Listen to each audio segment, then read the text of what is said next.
We welcome you into a Thursday edition of the Lion Country Kia Goon and Ironhead show. We are at Quaker Steak and Lube, our favorite place to be.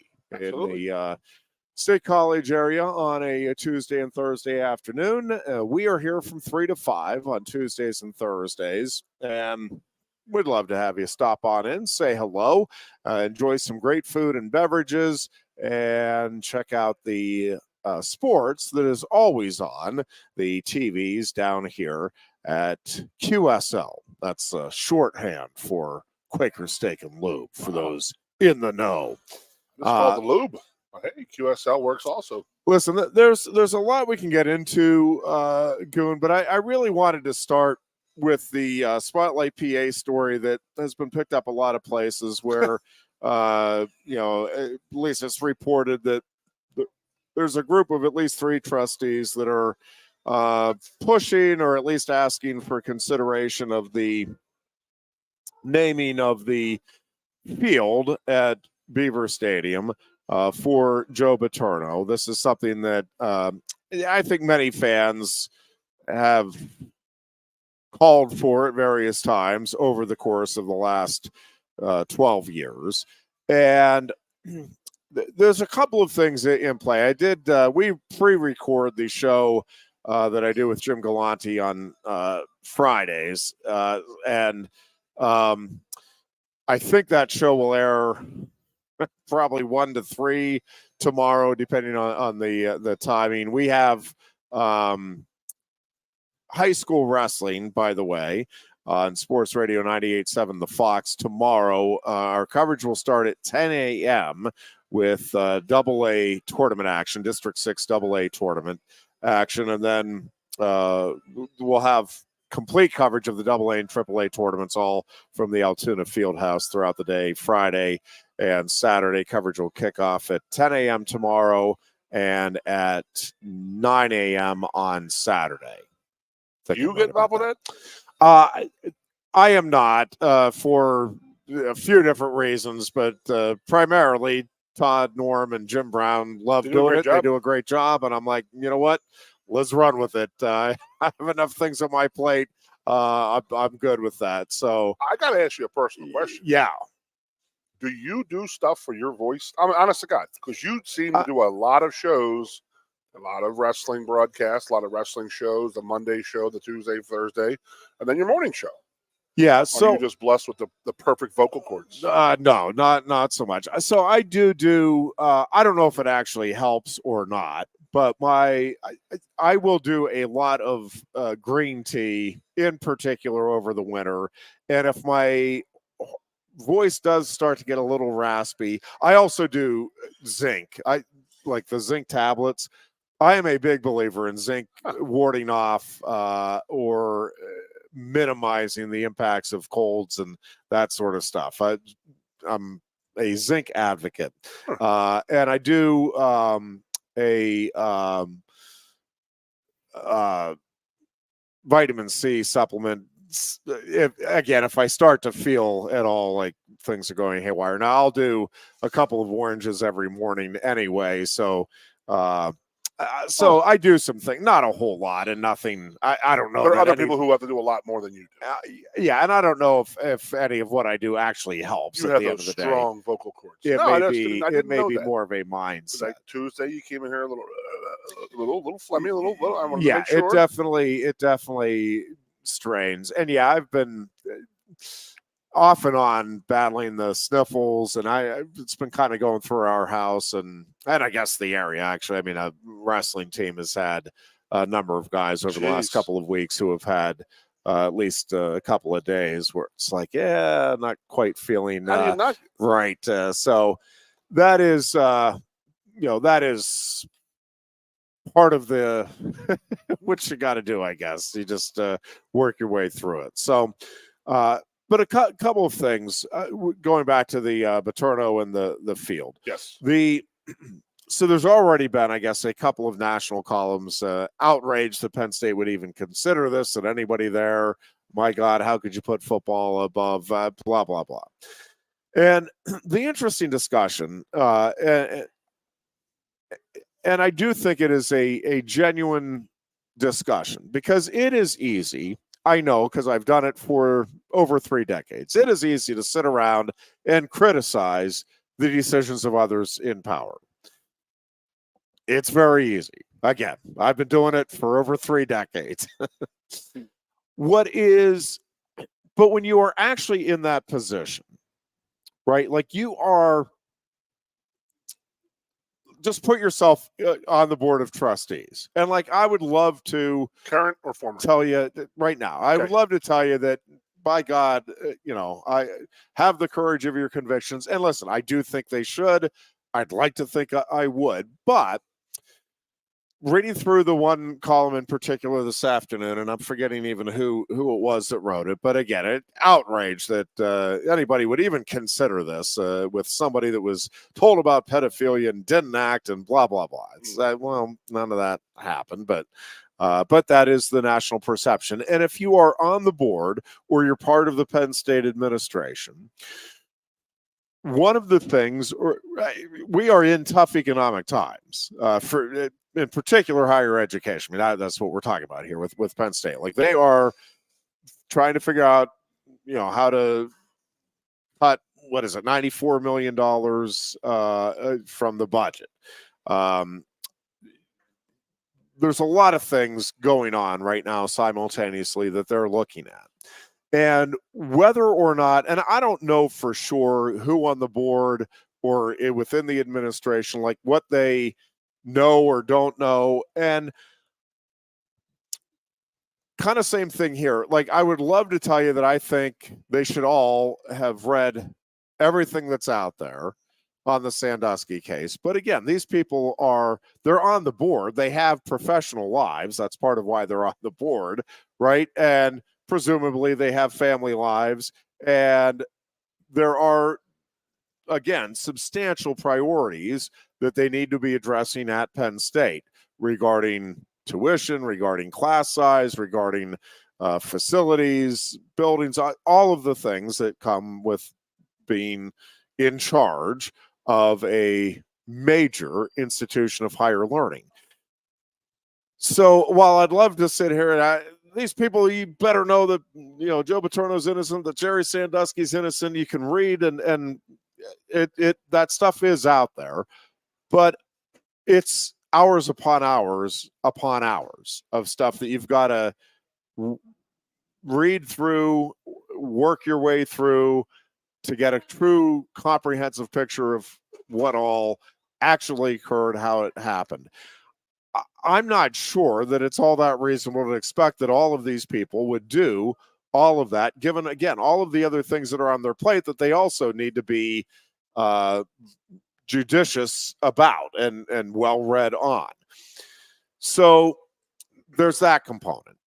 Then there is also whether or not you believe, and I'd like to think most of these folks know that, yeah, at the very least, Joe Paterno did nothing wrong here and did the right thing for most of his life with most of the situations he was in, benefited the university maybe as much or more than any individual in the history of the university. Not just the athletic department, but the entire university.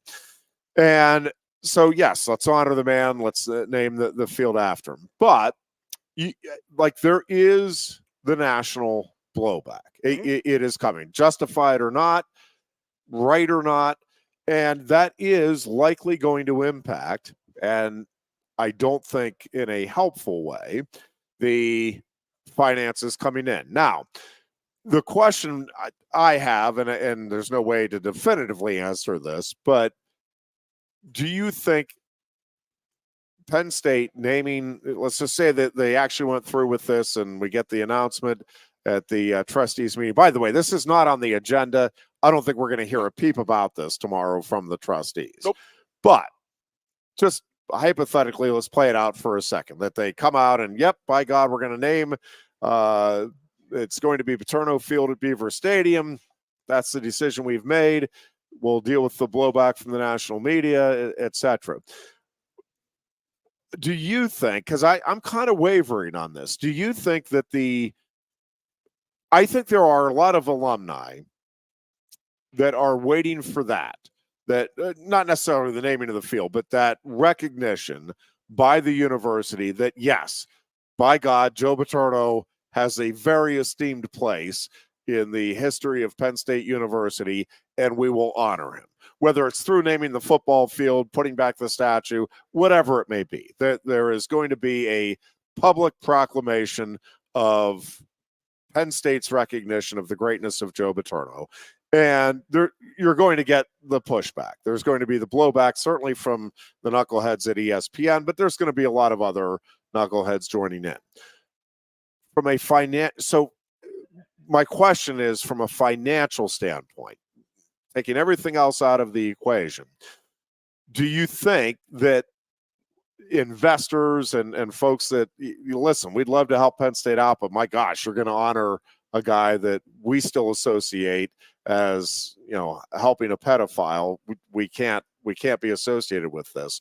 Do you think that would or would not be offset by the number of alumni that would say, oh, okay, finally, yes, here you go, I'm back in, fully with you now as a university, and the donations increase internally? That's not quite the right way to phrase that, but you understand what I mean, from within the Penn State community. Because I think that's an interesting question. And again, that is just taking a look at the economic component of it. But realistically, right, like that is part of the responsibility of the trustees, and it's a big part of it, is the fiduciary responsibility, looking out for the financial interests, and thus, everything else with the health of the university stems from that financial component. You have to have a financially healthy, viable university, or the rest of it falls apart. I think that they are looking at that, and I think that they are likely miscalculating. My opinion only. And listen, I'm fairly certain I'll never be in the position to be on the board making those decisions. But it is different, right? When you are actually in that seat, and I understand that. As critical as I can be on different things, like I do understand it is different. It is easy, man. If I was head coach, I'd get rid of that player. You can't have that nonsense. Well, okay, but now you're the coach, and winning and losing is how you're measured. And maybe you know this kid really well, and I'm jumping topics here, but stay with me for a minute. You're the head coach, you know the family, you know the kid, it's a good kid, he made a mistake, and let's just say a drunk driving situation with a student athlete. There are fans that, man, you got to cut ties.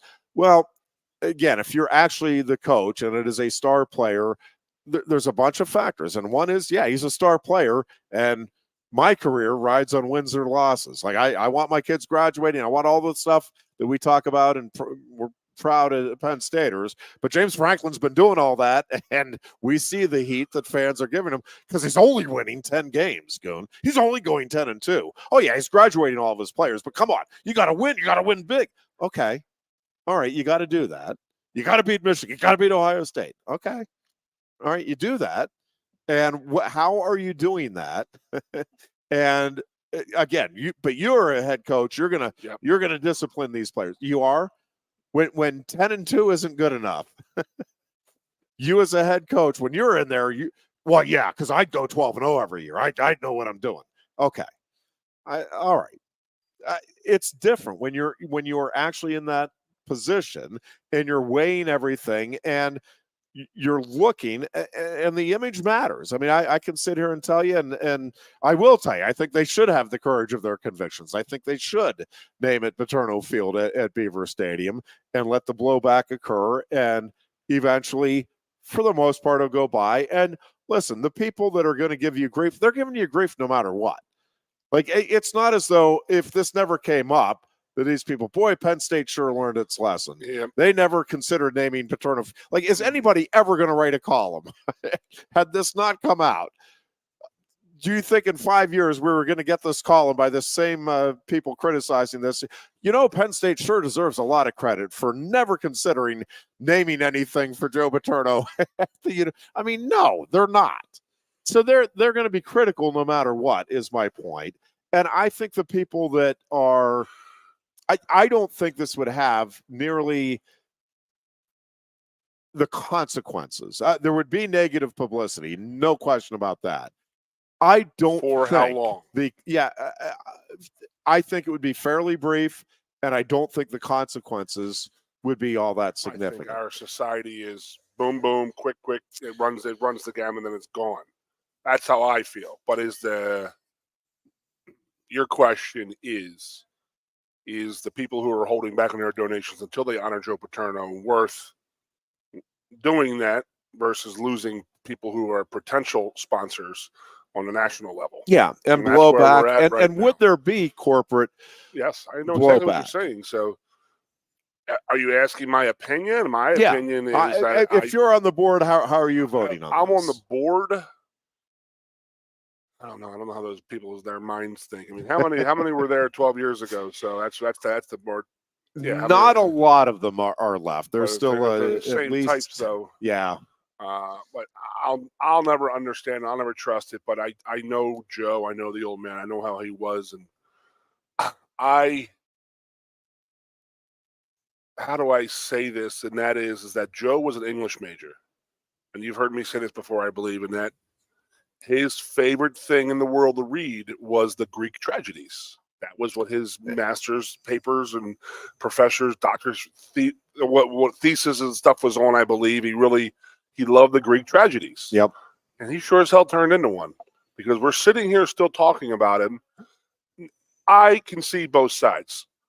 Knew, didn't know, I get it. I understand on the outside he knew, and on the outside, hell, I mean, some people think that he was actually the one supposedly, doing this. So I have heard from people from the outside, and I do understand what their thinking is, and that is that in itself is a lightning rod. The name itself, I mean, they talk about the statue. Yeah, they're going to put the statue back up. That would be a lightning rod for people who have a history with that and are a little unhinged by it. And it's a true story. Is that statue would I don't know, almost like, again, it's a weird, like, I don't understand the whole thing. Having a statue up there, would it make people's memories? It's a lightning rod for like fury and stuff like that for people who have gone through that type of situation, pedophile and molesting and all that stuff. So I could see it that way, but you also have a fiduciary responsibility from the Penn State University to take care of the university, and that is, I don't think the blowback would be as big. It's still going to be just the field, Joe Paterno Field at Beaver Stadium. Right. I get it. It's just, that's not an uncommon thing. I mean, how many stadiums in this country are named after something? So I'm okay with it. That. But am I okay with having to hear all of that stuff? No, I don't want that. I don't want the university held in a bad light as it has been for the last 12 years. So yeah, I mean, yeah, look at this. We're still talking about this, and there's no definitive answer either way. What's right, what's wrong. So the board is in, I don't know. I mean, I actually think there is definitive answers on what's right or wrong, but I can understand why the decisions could potentially be made, even if I disagree with them and all of that. Like I mean, if you go to away games, you're in a wrestling match, do you hear stuff? I really don't anymore. Now, again, I'm dealing. It's a limited number of people that I'm dealing with and in contact with. I mean, I'm kind of just with the team, and in the last, I'm trying to think, since the pandemic, I'm just speaking me personally. I have not. I'm trying to think because I don't want to mislead. I don't recall anyway offhand. I think since the pandemic, I don't remember anyway going to any of the road venues and hearing anything about Paterno or Sandusky or correct. Yeah. But you did at one point though, right? Oh yeah, the first few years for sure. I mean, you would hear fans. My answer to that was always like, you're really going to try and make a joke of this. Like, this is a serious matter here. We're not, it's not a joking matter to everything. I mean, you want to break chops all you want and this and that, but some people it's hardcore. Well, and it would help if Penn State would do a little more to advocate the truth of the situation, which is that Jerry Sandusky was not a pedophile, and Jerry Sandusky is wrongly sitting in jail. And by the way, if you are interested in, more and more folks are doing some really good work on this and coming to the same conclusion. And what is also fascinating to me is, you go back to Louis Freeh. Louis Freeh said, I'll be back and answer any questions about the investigation. And we've not heard from Louis Freeh since. The prosecutors, we don't hear from them any longer. And there were some significant issues with that prosecutor's office. Do you know the only person's story who has remained consistent all along? The accusers, a lot of their stories, most of their stories have changed, some really significantly. Mike McQuarrie's story changed over the years. Dr. Dranoff, Mike McQuarrie's dad, they all had different versions of the story. The only person whose story was consistent throughout this is Jerry Sandusky. Let that sink in. There is one person who has told the same story from day one till now. And there have not been any holes poked in the story that he has told. And he has verified certain things that the accusers said and denied others. And it's just amazing that there is one consistent story told in this entire situation. But if you're looking for Frank Parlato is the latest. And if you go to frankreport.com, he has had a whole series, and another one of these without a connection to Penn State. He's not in it to defend Joe Paterno or Jerry Sandusky, but like John Sneddon, like John Ziegler, like Ralph Cipriano, and there are others. He's like, all right, I want to take a look at this, and started pulling the thread. And again, I think he went in kind of half expecting to, all right, let's disprove this nonsense that he's innocent, Jerry Sandusky. And he has come around. I got a text. We're going to have him on our show tomorrow morning. He has come around to the point that he texted me today. He's like, not only do I believe Jerry Sandusky is innocent, I think I can prove it. Not that I have my doubts about the story. It is, I think Jerry Sandusky, and this is I've been reading through a bunch of his work. I had never heard of him until about 5 or 6 months ago. And I'm reading through a bunch of his other work. And I mean, this is a very thorough investigative, like true investigative reporter, a journalist. And he, after digging through and now talking to a bunch of different people, he's like, yep, I think Sandusky is innocent, and I think I can prove it. Again, not prove that he deserves a new trial, prove that he's innocent. Now, I'm really curious to hear that angle, but we will talk about that tomorrow. So the truth is out there for people that are willing to look at it. I just don't think there's many people that are willing to, I'm not going to look at that. He's, for crying out loud, he's a convicted pedophile. But the people that look at it, again, if you truly have the evidence on your side, right, you would read through this stuff by Frank and by Ziegler, and he'd be like, all right, this is where these guys are wrong. This is where I have the facts. That's not what's done. It's, those guys are crackpots. He's guilty. Okay, but they're actually laying out exactly where the holes are in the story, why this doesn't make sense, that doesn't make sense. And the other side is, I can't believe you defend a pedophile. Okay, but defend the conviction. Show us why the conviction, it was right. They don't do that. They just chalk you up as, well, and again, it helps. Listen, with me, I mean, I guess you can accurately say, wow, again, I'm interested in the truth, but I can't.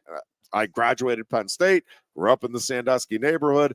I mean, there's obviously, you can point to me and say, well, yeah, you're going to justify that. John Ziegler doesn't have any ties to Penn State. He doesn't give a crap whether Jerry Sandusky, in terms of how it impacts him or his view of life, it doesn't matter to him whether Jerry Sandusky is guilty or innocent. John Sneddon sure as heck doesn't. It's not benefiting him in any way to find Sandusky innocent. And same thing here. So again, if you're interested, that'll be on our show, our local talk show. Let's Talk tomorrow from 9 to about 9:40 on Sports Radio 98.7 The Fox. So, anyways, I think I truly hope they do it eventually. I think they should do it.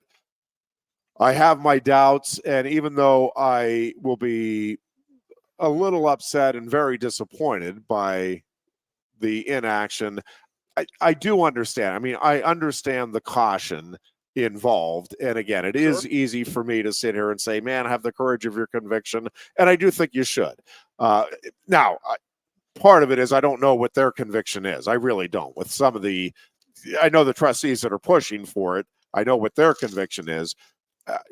There may be a good number on that board that genuinely believe that Paterno was in the wrong and that Sandusky did these crimes. And I don't know, I don't know how you go about trying to change their minds, because it's a complicated process to go back through now and re-examine everything. I think those that do, to me, it is inevitable that you come to the conclusion that I have and that John Ziegler and Ralph Cipriano and all these people have. But how do you get people to take the time and invest the time in all this? And listen, at this point, let's be honest, the university's invested in Sandusky was guilty. Like, we can argue about the irony of that and how right or wrong, but I mean, the university is genuinely and truly invested in that narrative now. Well, they have the money that has been spent. Yes, and then they actually, it's whether the court case was a sham or not, but the court in the United States judicial system found Jerry guilty. Yes, there's a lot of circumstances that go into that. They could be shady and deemed shady and wrong. They are wrong. They're not just flat out wrong. Yeah, flat out wrong. But a university has to follow that, in my opinion. They have to play that company line. Not that they don't have to play a company line. They have to play okay, well, we have to follow the United States, the law and order brought on by the United States, and that is the judicial court in Pennsylvania found Jerry guilty. So I think that's where they have to be. But financially, yes, they did spend a lot of money on that whole situation. And I mean, here we are in 2024. We're still talking about it, and it'll be talked about for the next 100 years, in my opinion. Yeah. I do think the time will come when Joe is honored. I am interested to see what that guy has tomorrow, because I have heard, and you have too, I have the smoking gun evidence. And it's like, just say it. I was eating lunch here earlier, and Kendrick Perkins was on the NBA Today, and Kendrick said, Lakers, be patient. There's a new NBA star coming next year. I can't let you know who it is, but I have inside information. It's exactly what he said. Well, so they're just making it up. I mean, it's just like, wow. But I can understand where the university comes from. I can also understand the university. I mean, just look at the crowd and emotionally when they show a video and they have Joe's face on there. Yep. That's how I have to look at it. And I know they're at a football game. There's 110,000 people there just for that football game, and Joe was Penn State football. So that's where that's at. But they can't sit there and not say, okay, this guy is still loved by many, many, many, many people, and he should be loved by many, many, many people. Everybody has character flaws. Everybody has, whether he knew or didn't know. That's not my right to decide. But the person I knew would not. That's where I'm at.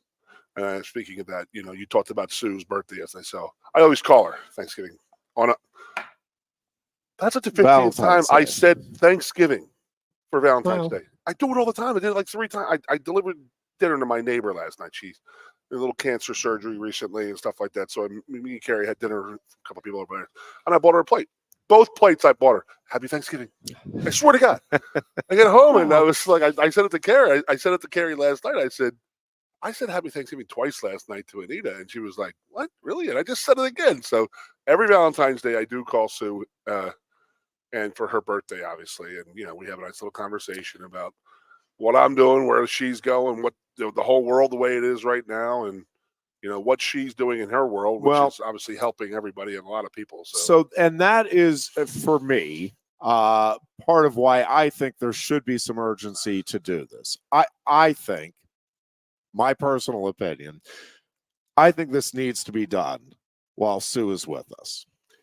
She's 84 years old now. She ain't slowing down, buddy. Nope, and is amazing and hopefully goes for another 20, 30, 40 years. But the recognition, to me, needs to come while she is still alive and can appreciate it. I appreciated her going to the Chick-fil-A Bowl this year as an honor. That's where the NFL, the College Football Hall of Fame is, and Joe was part of that. So she was honored as one of the coaches and stuff like that, and she's done it a couple of years now. Yeah. There's a person who could sit there and say, you know what, I don't want anything to do with Penn State. I don't want Penn State's name mentioned with me and all. No, she has kept on what she does. She has done for years. You know, put her big girl pants on and went ahead and did it. You know? Yeah. You got to respect that. You have to respect that. No question. I don't know. Funny. I mean, you said 84 because I was trying to figure it. I was not going to ask her. And, you know, my mother taught me many moons ago, you would never ask a woman's age. Yes, indeed. But I did read a story yesterday about how her and Joe had met, and it was really funny. Yeah. Study hall. He was monitoring study hall, and she was maybe dating a player at the time because there was a big 13-year age difference. Yep. So that was always a funny story to me. And by the way, I'm having lunch here earlier. I'm watching the Super Bowl, and I'm like, I don't remember that play. And I was like, I wasn't even drinking on Sunday. It's the Super Bowl from 3 years ago. Same two teams. There you go. And I was saying, what the hell's Garoppolo doing out there? And I was like, oh, jeez. I couldn't believe I'm watching it. Whatever. The old giveaway. Yep. Dead giveaway. All right, we're going to take a break here. We'll move on to some other topics.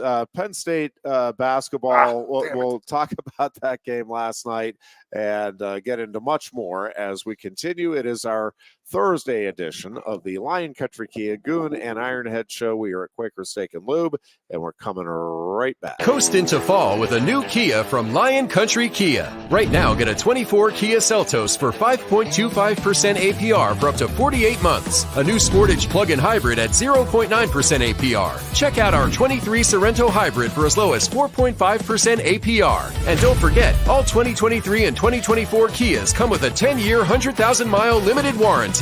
Stop in and meet with one of our sales experts today and coast into fall at Lion Country Kia. We want to see you in a Kia. Since retiring, I have spent my time searching the countryside for the hottest wings in America. I always seem to end up disappointed. You call these hot? Back off, Luigi. Mamma mia. Look, hands it, busboy. Your wings suck! I knew I should have stuck with Quaker Steak's triple atomic wings. You think I'm tough enough? The Center Hall Farm Store has been serving Center County and beyond for well over a half century. A small family business, the Center Hall Farm Store specializes in animal nutrition and manufactures its feed fresh using local ingredients. Get the best in horse, cow, pig, chicken, and bird feeds. If you're not already a customer, stop in and see why so many of your neighbors are. The Center Hall Farm Store at 110 West Allison Street in Center Hall, or call us at 814-364-1393. Sioka Toyota of Williamsport invites you to stop in today or check us out online. We have the smart path to your next Toyota, like the all-new Crown, BZ4X, the all-new Grand Highlander, Corolla Cross Hybrids, Sequoias, and more. Over 100 new Toyotas here and on the way. Don't make a $1,000 mistake. Choose Sioka Toyota of Williamsport and see the Sioka dealership's difference. Buy or reserve yours today and see for yourself why Sioka Toyota is the only stop you need for your next new car. Sioka Toyota, it just feels right. Ready to be part of something bigger? Come pave the road to success at Glen Baker and discover a career where your hard work and determination can build a bigger, better future. Our team believes we can build a stronger future together. Join us at Glen Baker, where we value teamwork on the field and on the job. Go to GOHcareers.com to apply. GOHcareers.com. And best of luck to all the Center County sports teams all season long from everyone at Glen Baker. With a Timber Kids savings account, you can start to save money, earn prizes, and teach your kids the value of savings.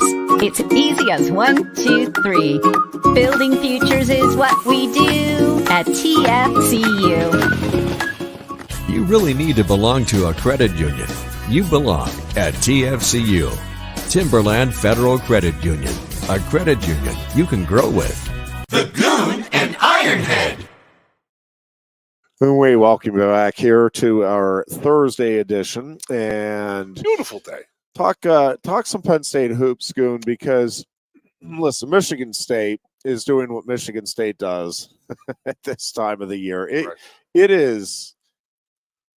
It really is remarkable how seemingly every year you're like in December, okay, yep, this is a down year for Michigan State. And then we get to February and it's like, this team's rounding into being a really good team. They could do some really good things. And then they go on and they do some really good things in the Big Ten and NCAA tournaments. And I think that they've always done better when they're not expected to do anything as compared to when they go in there very high and they get upset. Well, Does that sound right? So Penn State had, I think it is fair to say, from the Nittany Lions perspective, a disastrous first half. That was miserable. Yeah. Michigan State made it look really, really easy. Penn State was not doing much defensively, could not generate anything offensively. And, I've noticed in basketball over the years, Goon, that if you're playing poorly on defense and on offense, you don't generally win the game. About special teams, then. That's better win a exactly special teams battle, then, man. That's the problem. It's a keen observation of mine. If you're not playing well at either end of the floor, it's really hard to win the game. I actually thought Penn State played a solid second half. I'm not going to sit here and tell you it was lights out, fantastic, but much better. To Michigan State's credit, like that, there were a couple of points there where it's like, oh man, Penn State might be ready to make a run, and no, Michigan State had an answer every time, and there was never any real run there by Penn State where you're like, okay, here we go. It was like, oh, maybe if we can get another stop, if that three falls, it never happened. And I think the second half had much more to do with Michigan State is just really good than it did with Penn State's playing poorly. The inside, it is no secret. The post game is the Achilles heel for this Penn State squad, and Michigan State took advantage of that certainly, as everybody else in a big way last night. Yep, and the problem for Penn State now, I think, and listen, we've been wrong time and time again because it's like, oh, this loss, and then it's always dangerous looking ahead, good or bad, because a game that you think you got in the bag, you don't, because it's the Big Ten. Yep. And a game that you're like, this game at Nebraska feels like a pretty tall task. Nebraska is playing really well. Hoiberg has that team, especially at home, doing we should be really on the way good up, things. though, from the yo-yo that we constantly be on this well, season, and so I mean, I'm like, it doesn't feel like it's an impossible W to get, right? Like, you're not sitting there saying, "Oh, there's no way." Other than Purdue, I feel as if Penn State can win every game. I think that's true. Now, it is much more difficult on the road, but Penn State had those back-to-back road wins, including the big one in Indiana, coming on the heels of the win over Rutgers. So, again, it's not like Nebraska is, I don't think any of us are sitting here saying that's a Final Four team. Like, they're playing well. It's a good team. But, yeah, if Penn State is on the offensive side, and if they can create some turnovers, as they have been wont to do, get the steals going, right? Like, that game is certainly winnable. I thought last night's game felt, again, in the moment, just huge because, again, you get back 500 in the conference, you're over 500 in the season, and you kind of that ebb and flow that we talk about. Now it feels like you're on that downward trajectory. But again, we felt like this a couple of other times this season, and they, pulled themselves out quickly. And I think we talked about this on Tuesday. I think, regardless of outcome of the previous game, every game from here on out, I think, is going to have that pivotal feel to it. Like, oh man, they really need this one. Loss here is going to be really tough. And I think regardless of whether they win or lose against Nebraska, the next game, like, it's just going to keep. Now, obviously, if you lose against Nebraska here on Saturday, now you're 3 games below 5-5. Like, it is becoming really tough to get on the trajectory that gets you toward the NCAA tournament. Correct. If you win this game, and again, you get on a little hot stretch, need to string 3 or 4 together, which is really difficult to do in the Big Ten for anybody, Purdue included. But if you can do that, yeah, then this is the exact time we went yep. last year. And so we'll see. It's interesting because I don't know how you feel. Like the stretch, that second half against Minnesota at home, like, it just felt like the world had caved in, and that, man, I don't know how this team's going to pick up the pieces. But then they go on the road and they win those 2 games, and it's like, okay, they picked up the pieces. The loss last night, again, the first half was about as poor. I mean, that reminded me of the second half against Minnesota. Like, it was, it was just, there was nothing you took away from it. And we're like, well, at least that part was good. It was like, not active on defense. The shots aren't falling, not taking good shots, not creating difficulty even for Michigan State to get the shots that they want. Like, that first half was, with the possible exception of that second half against Minnesota, to me, the worst we've seen this team play. No doubt about that. But the second half, again, it wasn't spectacular. I'm not going to sit here and tell you that was the best half of basketball that they've played, but they competed.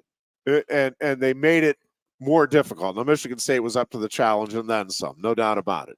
But Penn State competed in the second half against, again, a team that I think right now, maybe aside from Purdue, is playing as well as anybody in the conference.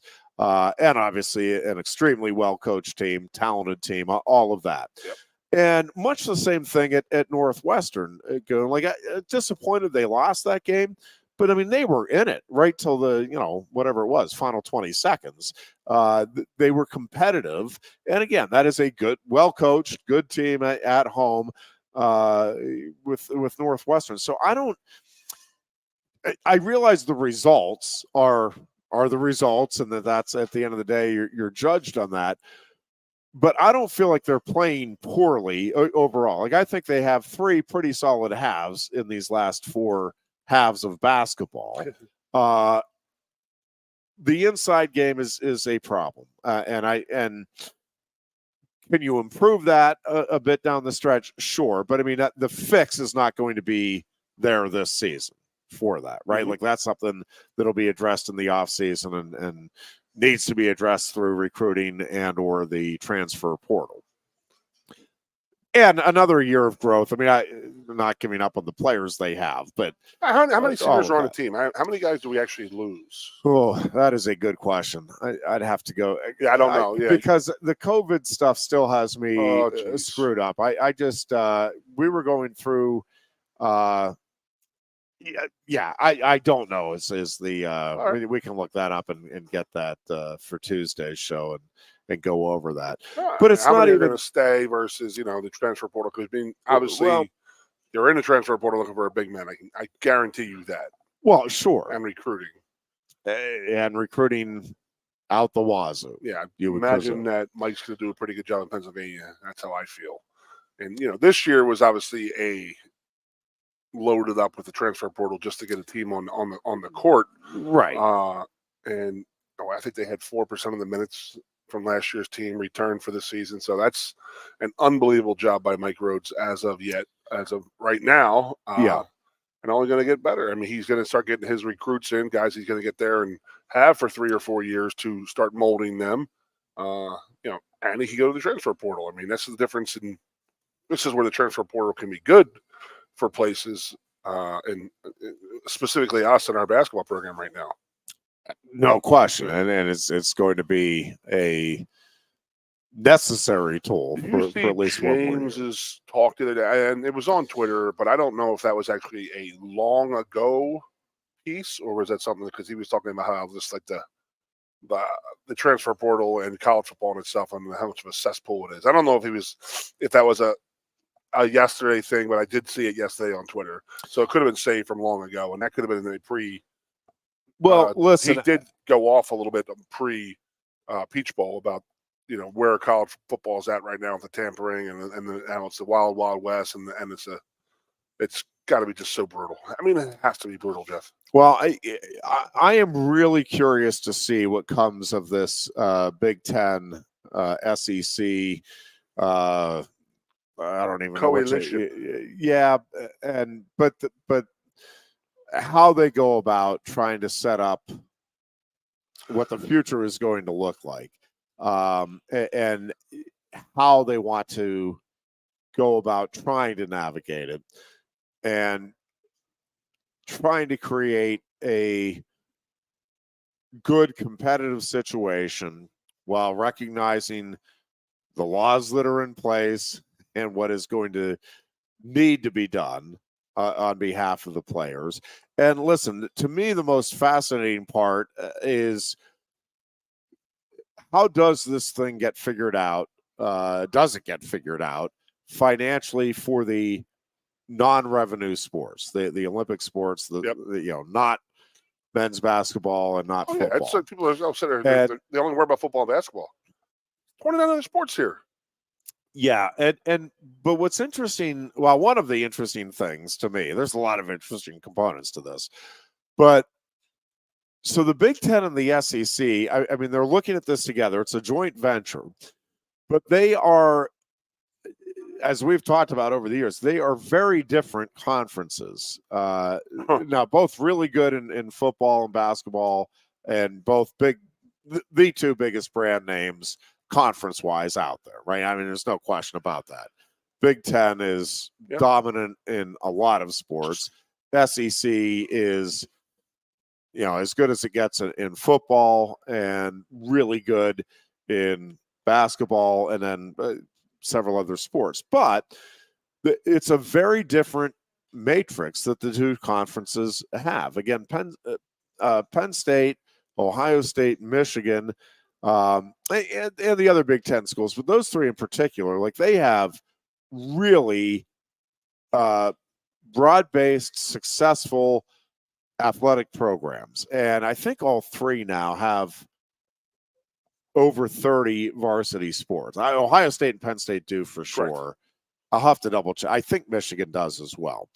That is very different than the model of like an Alabama or a Florida, right?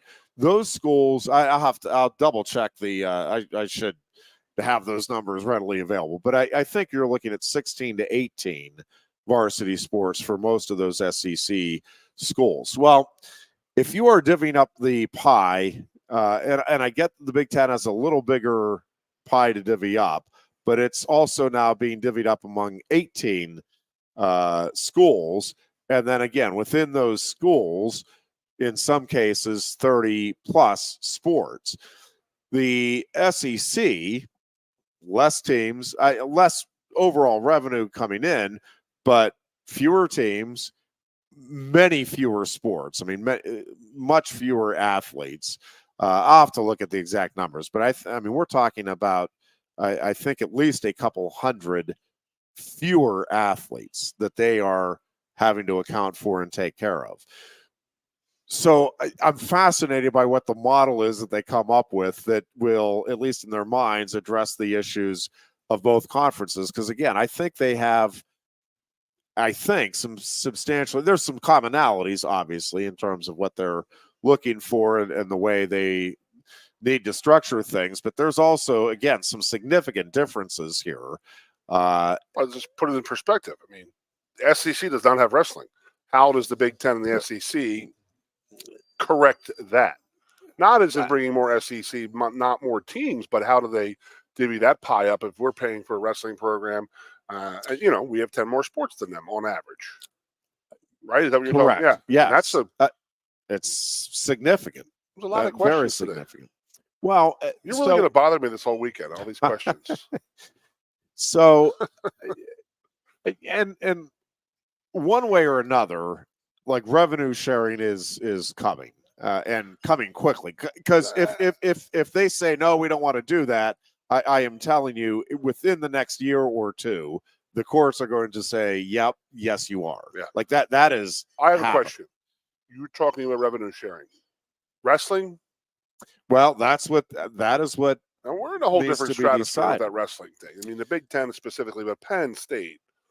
I mean, you look at all the different matches and how many people watch those matches, and it's the Big Ten network.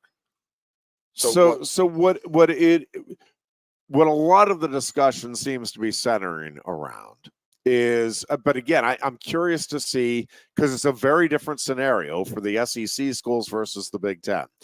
But what the general consensus seems to be is that, listen, we're going to set this up so that there is revenue sharing within the football and men's basketball programs.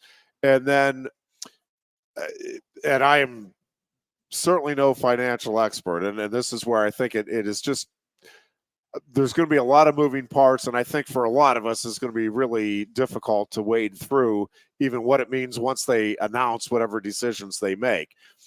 But so I think they are going to set up, reading through different accounts here, some sort of a like a 501c, like it'll be basically a charitable program that they set up, a nonprofit for the Olympic sports that they will draw from with that. But again, if you are drawing from it, and let's just, for the sake of making it round numbers, let's say it's $10 million. That okay, we set $10 million aside for the Olympic sports. Well, that $10 million, again, it's getting split up by a lot fewer people. That's going to be a lot more money to those people. Or do you do it by athlete, which is my fear? And it's like, well, if you have, and again, I'm completely making up the numbers. I have no idea what the numbers would be. But let's just say it's $10,000 a year for every student athlete on the campus. Again, for a Big Ten school, for a Penn State, right? It's what are we at? Close to 800 now, I think, varsity athletes. I should have had these numbers readily available, but whatever it is, it's 750 roughly athletes. I think for a lot of the SEC schools, again, you're talking less than 500 athletes. Well, that is a substantially bigger chunk of money that the Big Ten schools are going to have to divvy out and thus raise. Or, and again, this is where I'm afraid some really tough conversations are going to start occurring. It's like, well, perhaps some of these sports here can go to club status, and we take out the broad-based varsity programs so that we can be competitive in the ones that the SEC has and that we have, and that the other conferences, for the time being at least, have. Historically, the SEC used to have all of these sports. This is true. Yeah, so they dropped their I don't know about programs, swimming programs. Yeah, I don't know if they had they didn't have like lacrosse though, or field hockey. Wrestling. A lot of them field hockey wrestling. is a Northeast thing in the Midwest now. Yeah, but I'm saying there are huge, sports, right? Well, when did Penn State get lacrosse to be a Division I non-club?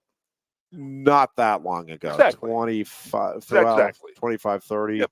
I'd have to go back.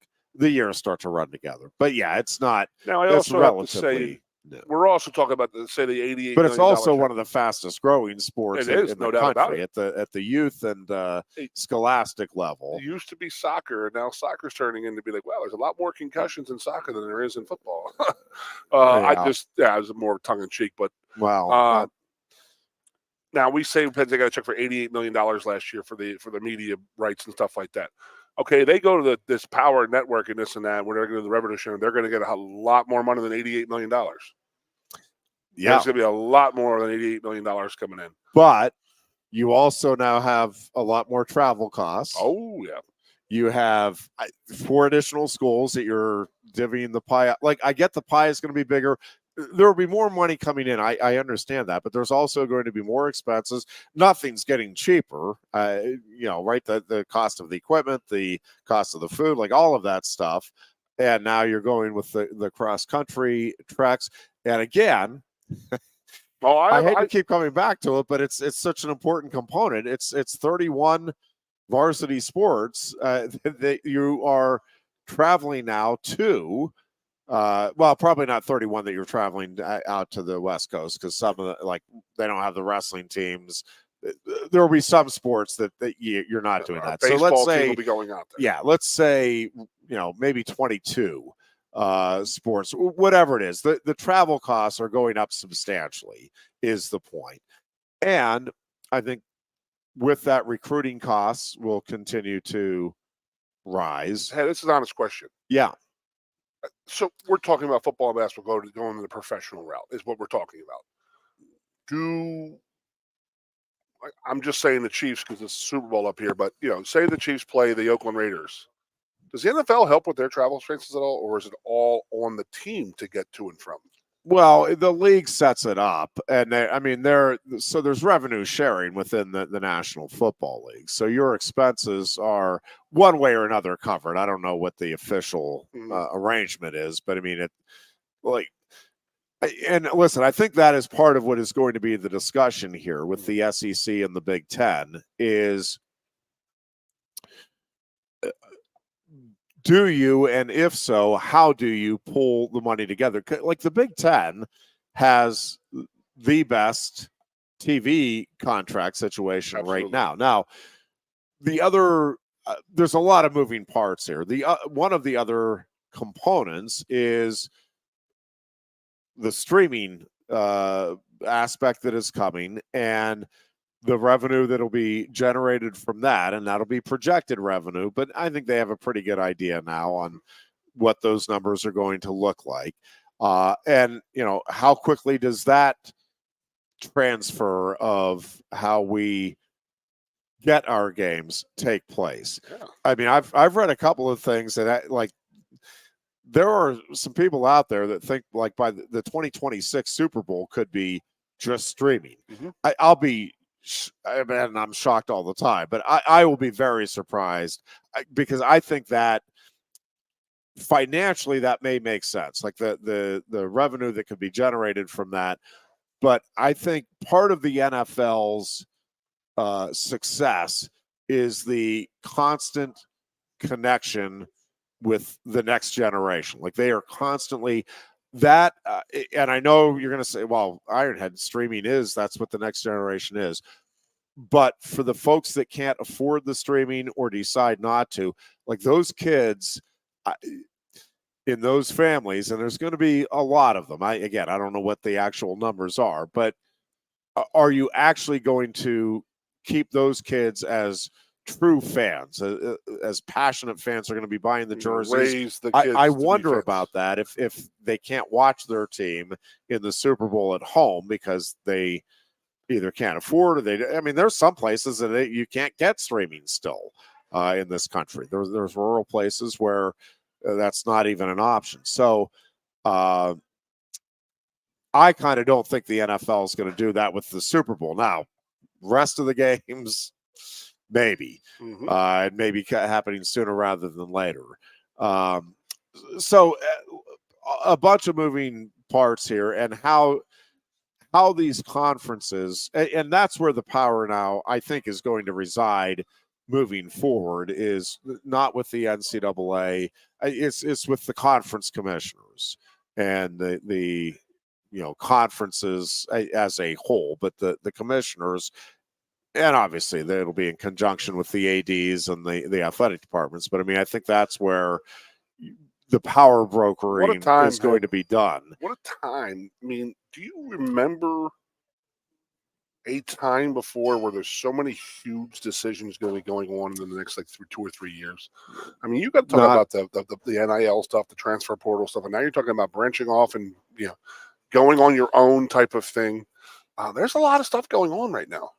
And if it's not done properly, which has been the problem, it's not been done properly the last 10, 15 years, it's going to... truthfully, it hasn't been properly done for about 50 years. Like they could have gotten ahead of the curve on this if you had people with true visionaries, like even in the late 70s, early 80s. They were there, but then when they started this conference realignment, they should have been doing something then, in my opinion. Yes, just to get out in front of it, and it could have been something as simple as, and it was. I mean, we had discussions on air about this in the late 80s and early 90s, where, hey, why not put like a trust fund together for these players, and it was primarily focused on the jersey sales at that time. But it's like, those guys should get something. In those days, it was, well, we got to preserve the amateur status. So it's like, okay, why not put a trust fund together? And if you want to put the stipulation, again, this is not a discussion today, I'm saying, but there were people, like we talked about it on our shows in the late 80s and early 90s. Like, why not take money that is generated, at least a percentage of it, that you can attribute to student athletes and what they are doing, and put some sort of a trust fund together. And you could put, hey, you have to graduate, you have to get the degree from the university in order to be able to get that, but have that set aside so that once they do graduate, here it is. That's there were a bunch one of my things theories that could have been done that just weren't. Give each guy $10,000-$20,000 for each year that he stays academically eligible and graduates to the next class and plays a varsity sport, aka football, basketball. And this is where we're going to go. I talk as a football, basketball player, but you're going to talk as a wrestler. And then what is fair to wrestling versus what is fair to football? I mean, that's where we're at. It's been the age-old problem, in my opinion. It's like, how do you? And then the Title IX again. That's what I've said in a long time, and that's going to become an issue. But you've heard me say with the whole $20,000-$25,000 for each year you stay academically eligible, compete at the varsity level. When you graduate, you get a $50,000 bonus, annuity or whatever. You walk out of Penn State with $125,000-$150,000. That's a pretty good way to start your life and your career, in my opinion. Yeah. And with an education at that. But they didn't have the foresight. Well, now they didn't have the foresight to do it. Now they just say, "Hey, fans, give us all your money, and we're not going to. It's not going to. We don't want to put anything in there. No. The fans should pay for all of this." So, and that's what they have to worry about, and that is that you are starting to see fans turning away from the game. You are big time, and we're not talking about the NFL. The NFL had their little hiccup a couple of years ago, in my opinion, with the Kaepernick thing and the kneeling. I really do. I do still know people who will not watch professional football because of that, and there are more and more people who are just backing away from college sports in general, and just saying, you know what, it's not worth it. Going to the game, doing all the donations, doing this, doing that, and now you have the NIL stuff, and it could become fan friendly and this and that. But I think people get sick of it. And economically, right now is not a great time in this country to be talking about so and so being a college kid getting an $800,000, and you're hearing that as a person who is struggling to make day-to-day work for his wife and kids, or her husband and her kids, and you're dealing with that, and you're seeing all these. Now, I would love to see a report of how many people are actually in the $100,000 plus range. And I don't think it's as many as people are thinking. I truly, truly, truly don't. I really don't. I think you have a lot more of the, 50 grand is a lot of money for these kids. I'm sorry. 50 grand is a lot of money for anybody. Just you know what I mean? Anybody. And you have your expenses are paid. Yeah. You have your food. You have your education. You have your roof over your head. It's just like, why isn't 50 enough? Why we have to go blow it all up and say, oh, it's unlimited. Now guys can make $8 million. Are you kidding me? Again. Yep. We're talking about NIL and I'm flustered, Jeff. Imagine that, buddy. And then I go back to the Big Ten and the SEC. If we're going to have a football power conference and a basketball power conference, when are you asking teams to leave? When are you telling? Does Indiana want to compete at this level with football? Yes, they want to do basketball, but maybe we don't want to do basketball. I don't know. Is it all or nothing? You got to be both of those things, or nothing. Like, how can a MAC school stay competitive at this level? Because they're not now. And you talked about it for the 5th or 6th year now. You say there are 75 teams in college football who are playing a game this weekend, knowing that they have no shot of winning a national title. Doesn't matter what they do. They can go 14-0, win dominate every game, and they're still have no chance. Yep. So are those teams going to continue on and go down that route? Are those universities going to go down that route? I mean, the money's going to be there. I think that's what the universities are going to think at first. Say, okay, wow. We're talking about big money here. We'll take a break here. We'll be back with more. It is the Lion Country Kia Goon and Ironhead show. We are at Quaker Steak and Lube in State College, and you are locked in on WFXS Pleasant Gap State College. Coast into fall with a new Kia from Lion Country Kia. Right now, get a 24 Kia Seltos for 5.25% APR for up to 48 months. A new Sportage plug-in hybrid at 0.9% APR. Check out our 23 Sorrento hybrid for as low as 4.5% APR. And don't forget, all 2023 and 2024 Kias come with a 10-year, 100,000-mile limited warranty. Stop in and meet with one of our sales experts today and coast into fall at Lion Country Kia. We want to see you in a Kia.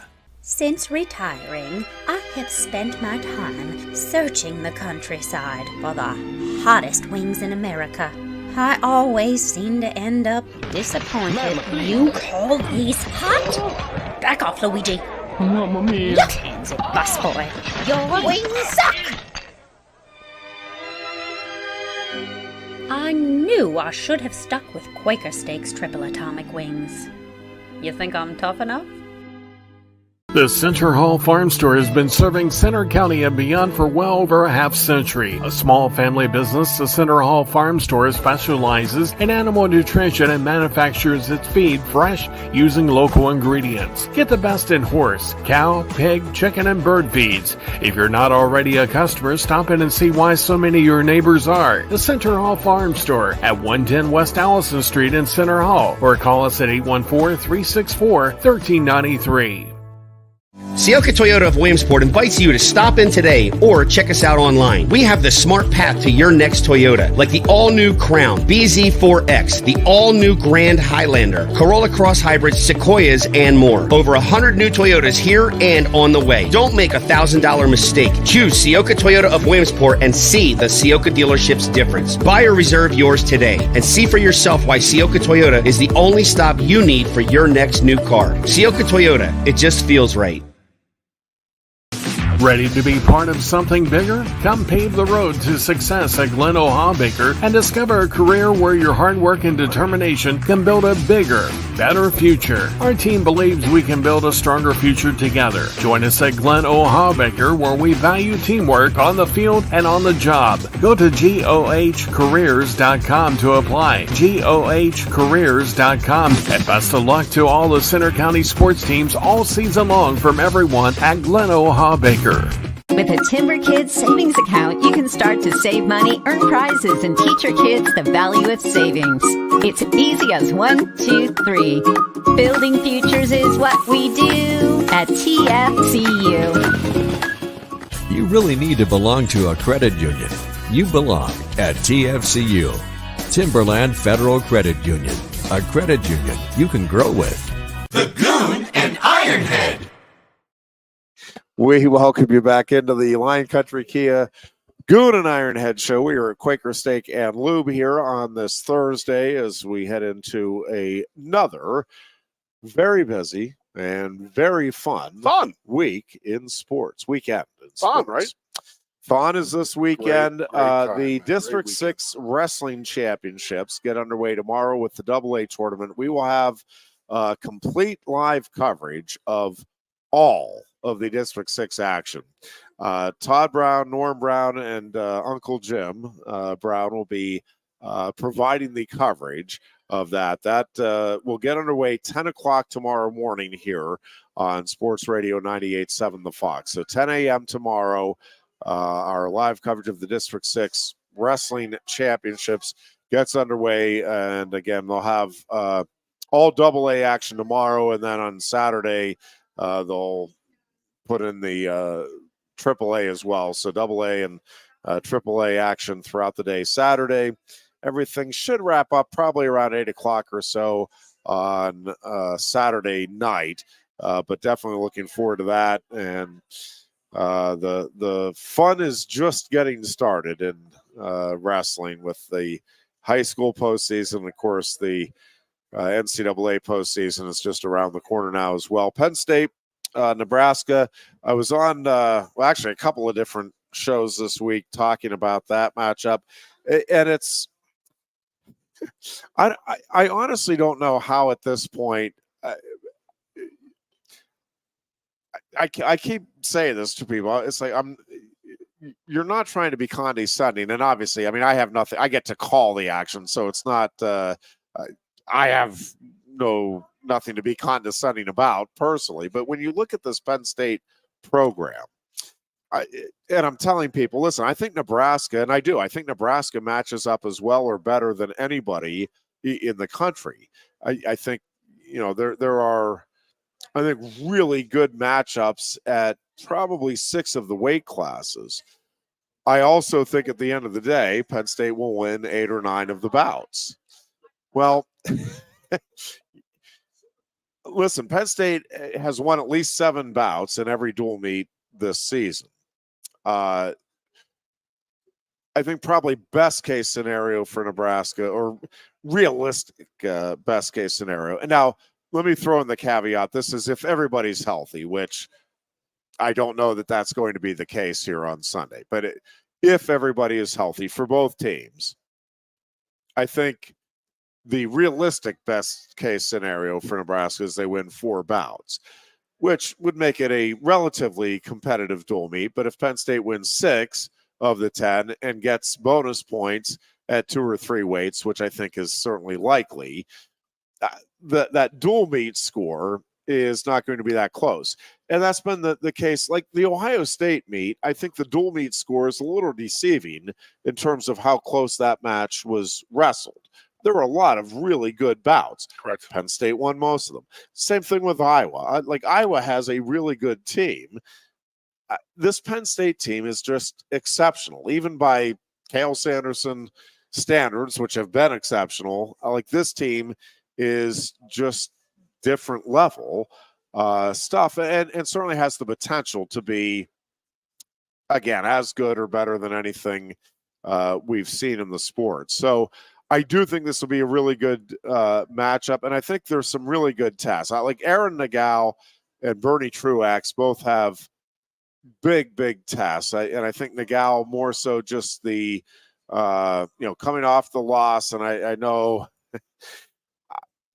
you want to get that good feeling going into the postseason. I think Aaron Nagel is going to be fine. I think he's going to be on the podium. I think there's still a very good chance he gets high on the podium when it's all said and done in Kansas City. It is an adjustment here or there. It's a little tweak there. Again, I think he's going to be just fine. But, he's down to number 11 in the rankings this week. Vandy is coming off the win over Ragusan. So I think, that is certainly a dangerous matchup. And I think probably should go into the toss-up category heading into this dual meet. I think 25 is a toss-up going into it. I think Penn State is favorite, but I think dangerous matchups at 41 and 57. And obviously Nebraska will be a strong favorite at 49, but I also don't roll Tyler Kasak out there. And then Bernie Truax with Lenny Pinto. I think a great opportunity here for Truax. But you go through, and there's only 2 weight classes, 184 and 149, where Nebraska has the higher-ranked wrestler. So on paper, unfortunately, we don't wrestle these things on paper, but on paper, right, you'd have Penn State winning 8 of the 10 bouts. I certainly think it is possible Nebraska could win 4 bouts. I think it is also possible that Penn State could take 9. And again, I don't roll Kasak out. I don't say that there's no chance for the shutout, but Ridge Levitt is awfully darn good. And Tyler Kasak is still a true freshman, as good as he may be. So every week you say this, Yep, I think it's going to be Every week. A good final test in the conference for Penn State, and then obviously they have Edinburgh the following week to close out the dual season, and then you're into the Big Tens and the Nebraska, NCAAs. Edinburgh, 2 weeks off or 1 week off? 2 weeks off between Edinburgh and the Big Ten Gotcha. tournament, which again will be in College Park, Maryland this year. You going? Another 2 weeks? Nah, just sit at home and chill out. Listen to it on the radio. Wait a second. What, buddy? No, looking forward. Please explain to me how I can listen to you, because everybody says they somehow put you onto the. They listen to you but watch the match. Yeah, so obviously you can do it with the local radio station, Correct. which Seven Mountains has it locally, but GoPSUSports.com. As you, if you go to Lion Vision, they have the match set up there, and you just click on the, this Sunday to be the Nebraska meet, but they'll have it for each session of the Big Tens and NCAA. So and they sync it up with you somehow. Go to GoPSU. May have to pause the TV for a hot second. Well, it's audio. Yeah, I don't know about the matching it up. That's beyond my capacity. But the audio is available at GoPSUSports.com.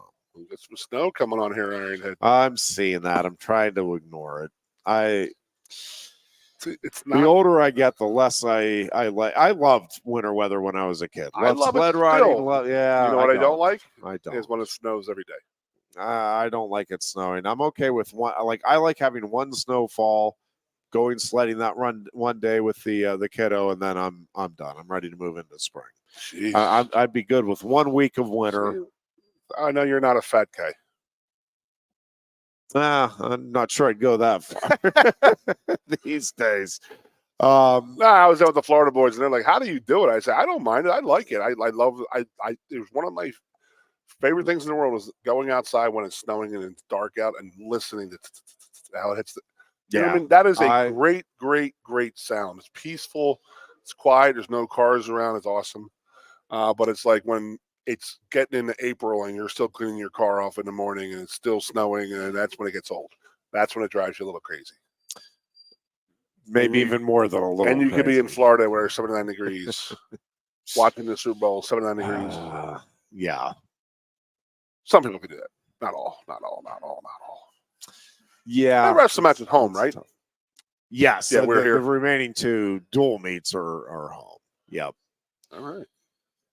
Yeah, 4:00 start this Sunday against Nebraska, and then 2:00 the following Sunday. I'm pretty sure I ask you this every year, but in your, calm background up at Penn State and that type of stuff, did you dance in Fawn at all? No, I had a cousin. I did not. Did have some friends that did it, and I had a cousin back when it was at the White Building. Yep. And the year that she was in the dance marathon, Otis Day and the Knights closed it out. It was the coolest thing. So they played shout, right? Yes. Okay. So we went up and had an absolute blast. This had to have been 86 or 87. Because I was in, even up to 92 or 93, it was still at Rec Hall. I mean, there was obviously there was no. Well, this was at the White not Building Rec Hall, White Building. Excuse me. Yeah, Then it went to Rec, right? Correct. And then BJC opened up January 96. Did they instantly go there, or have a couple years off? Okay. Yeah, I don't remember no, they did not go that first year. I think it was. That's a good question. I don't. When know they moved exactly out of White. Yeah. Well, no, when they moved from Rec Hall over to the Bryce Jordan Center. Yeah, because I know a few it years was still after, White when I was in college. White, because we went up there one time. I think Casey and Kyle. I mean, I think that was right after the 94, maybe 93. 94, I think, because those guys were training here. So I think it was. So it would have been February of 95. It was still a White Building. Does that sound right? I seemed like it was bigger then. That doesn't sound right, but I can't refute it. I really don't remember exactly when it moved over to Rec Hall. It was not at Rec Hall real long. I do know that. I don't think more than maybe 5 years. Okay. And somebody, you know, if you want to text There's me, so many correct me, sports over that's there. my though. recollection anyway. There's so many sports recall back then. Well, Yeah, you really had to finagle that thing to get that thing ready. yes, yeah, that was a tough. Where all you had in Bryce Jordan's were men's and women's basketball. Correct. At BJC, so that was the easy move. Yeah. Or when Bon Jovi takes over your. I am looking forward to the Rec Hall games, by the way, for the basketball teams. Next Wednesday, right? I wish. What do you mean games? I wish we would do that. See that more often. Are the women playing too? Yeah, the basketball games. Okay, yeah. So with men and women at Rec Hall. I bet there's not two men's games. What I was getting at, so there's only one men's game there and then one women's game there. Yeah. Yes, great place to play. I heard that the tickets are only available to season ticket holders. Well, that would make some sense. Yeah, it does. I mean, that hurts me a little bit because I'd like to go to that game, but Illinois is a pretty good team, but that is a tough. I mean, it is very tough. It's going to be loud and crazy in there, and I don't know if you were in all the arenas. I mean, the RAC might be the most one that may be as comparable to. Yeah, Rec Hall that Illinois would remember. Yeah. Yeah. Minnesota's pretty. Do they play in the barn or they have their own basketball arena? They play in the barn, but the Wisconsin, when it's filled, is a really neat place as well. But it's a tougher. I think it's a tougher sell as a great venue. Yeah. You know what I mean? Assembly Hall in Indiana, that is a cool looking place to play. That is a super cool place. I mean, just like straight up type of thing. Yeah. There's nothing in the end zones, not the end zones, but in the courts, back courts. Yeah, Assembly is a very cool place, man. Very unique situation. Yeah. Do they wrestle in there or they have their own?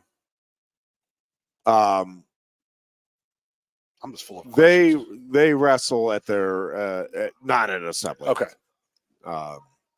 They actually built a new. It was just a few years ago, a couple years ago, maybe. They built their new. So honestly, do you think that a school like Indiana? I think Rutgers will sit there and say we're a power conference division. They think that they're part of the power. Do you think Indiana might drop out of this Super Football League if they do this like 50 teams type of thing? Because that's how I'm seeing it. I'm seeing it as 4 quadrants of like 16 teams, and then you got to play, I don't know, 8 teams out of your conference and then 4 from another conference, and then they rotate it type of thing, how they do, the NFL, how they rotate the schedule around. Do you think that, and do you think, again, this is not a big question from Goon Day here,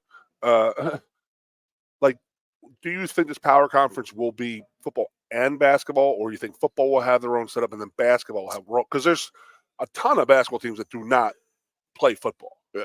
Correct. You know what I mean? You got a Georgetown, a Providence, I know Bill O'Brien's at Boston College, by the way. Congratulations, OB.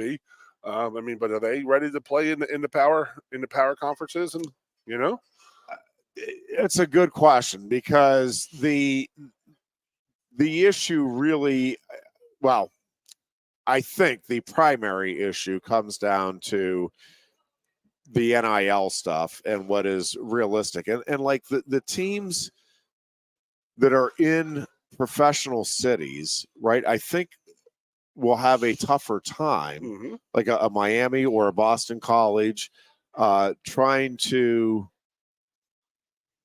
get that money to compete with like a Tuscaloosa or even a state college. And there's some different challenges here, and I understand that, but like, or even Columbus, and like there's, if you're in a professional city, I think it's a tougher sell that, hey, you need to support our big time college athletic program. Like Iowa, they're gonna, those fans are gonna go all in. That's what it's about in Iowa and Iowa State. Nebraska they're gonna go all in and make that. So, but I think and USC might be the exception, but like UCLA, Goon, I think is going to have, part of why they moved to the Big Ten, I think a big part, the driving force of why they moved to the Big Ten was they realized that economically they were in big trouble. I still think the move to the Big Ten is going to help them. The university remain, the athletic department remain, solvent and in good shape. Big word. Relatively speaking, but I think UCLA is going to have a really hard time navigating the NIL world because, again, USC is right there, one, and is the bigger Chargers, brand. Rams. And, and then, correct. And if you're looking for return on investment, right? The fans or the businesses in particular. And UCLA is down on that list there, right? For NIL. Now, you might get an exceptional star somewhere that, breaks through and is able to capitalize on it. But I think it is really difficult. I think it's going to be hard for Miami, Boston College. I don't know. Again, Washington.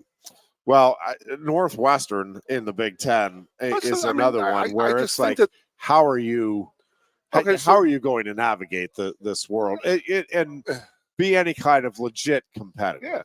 I'm sitting there saying, okay, financially they can do it. They can buy players and stuff like that. But okay, so if we have the what I say, 64 teams, 16 conferences, 16 teams in four quadrants around the country. Okay, so we get rid of the Big Ten and the SEC. They're long, but I guess you could call each conference that. The Northeast, Midwest will be that. Yeah. So you got that. But then 64 teams. All right, so now we have 18 Big Ten teams and 14 SEC schools. You're already half full before you even invite anybody from the Big 12, the ACC, the leftover. The Pac-12 is gone, but you know what I'm saying. Now, you still got to pick up 32 more teams, and there's some schools that are going to be left out, I think, and I wonder if they are going to drop teams like in Indiana in a football conference, but they're going to want them in basketball. Do they take Penn State football and then say, "Hey, Penn State basketball, you might be a lesser team"? I don't know. I don't know if the Big Ten says we're all in, every one of us, because how is Indiana going to compete like that? Purdue, Northwestern, Rutgers, Maryland. And again, the counter argument to it is, well, those teams haven't been competing for decades, and they're still pumping money in, but they're going to get But if it's a business that we're the new conference or the new power conference or whatever heck we're going to call it, they're going to be out to make money, and they're not going to keep the hanger-oners. I don't think. So then, being in the Big Ten, does that get you into all these things? And I don't know. I like I said, I want to do that 16 team. I just think that's the way to do it. 4 16-team quadrants and having 8 versus your conference and then 4 outside. That's 12 games. Then you start getting into the playoffs there. You play a lot more teams. You know what I mean? It's you get it back to a regional concept too. You want to because you want some you want fan travel type of thing. Correct. But you want to also have some extravagant games where it's no. And when we go to a 12 playoffs team, it's no reason for you to sign up to play a Power 5 conference team. There's no benefit to it. None. Florida State beat LSU last year. That was but it didn't matter when it came down to it at the end of the year.